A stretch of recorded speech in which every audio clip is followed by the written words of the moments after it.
Have you ever had trouble hearing the cantor singing in synagogue? That was the problem the Tzomet Institute thought of when they invented a microphone and speaker permitted for use on the Sabbath. The microphone is a little bit slower to be accepted because sound systems in synagogues have become one of the main things that in the past that people differentiated Orthodox Judaism from conservative and Reform Judaism.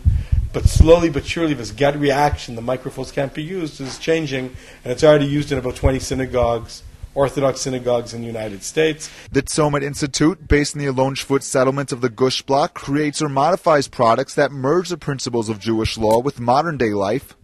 We adapt things for use. For example, an electric wheelchair, we adapt an existing wheelchair. We don't have our own wheelchair. Or over here we have microwave ovens that we're adapting for use to heat food for sick people in Israeli hospitals on Shabbat.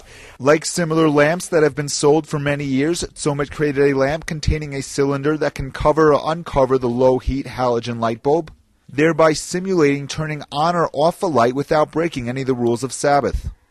This product is called Orly, Light for Me. It's a light that can be used on the Sabbath. Usually on the Sabbath we're not allowed to turn on and off lights, but with this light, because all we do is swivel around the silicone cover, we're able to create total darkness, and then if we want to change a baby's diaper or read or get dressed, we're allowed to turn it open and open the light. The spectrum of Tzomet's products goes way beyond personal use. They have invented many solutions for hospitals and security needs.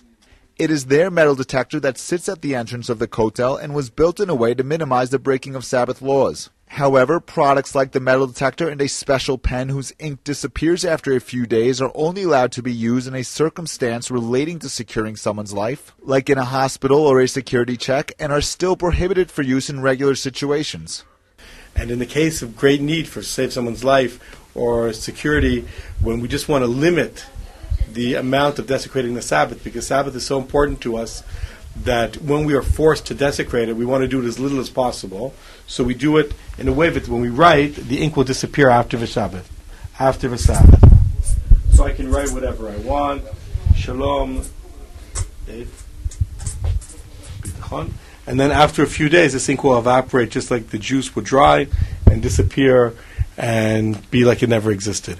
So what we do recommend is that after Shabbat, if people wrote down important medical documents or security documents, they can photocopy it and save it for use after the Sabbath. While the mic and speaker have yet to receive approval by many rabbis, the metal detector was approved by even the strict Haredi sect, Eda Haredit. Tzomet also came up with a Sabbath-appropriate version of the metal detecting wand. And once again, on the weekday, you would turn this on and off so the batteries wouldn't die, because we're not allowed to turn it on and off on the Sabbath. We have it plugged in all of the Sabbath. Usually this would just buzz when it finds some metal. This one is vibrating a very little bit. I can feel the vibrations. When it comes into contact with metal, it vibrates much more. All we're doing is modulating the existing current.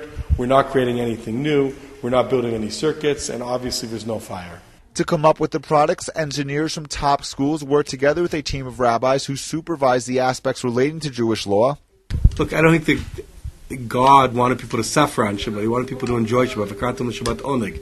You're supposed to enjoy the Sabbath.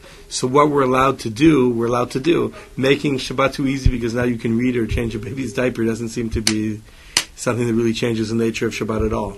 Benjamin Spear reporting for the Jerusalem Post, JPost TV.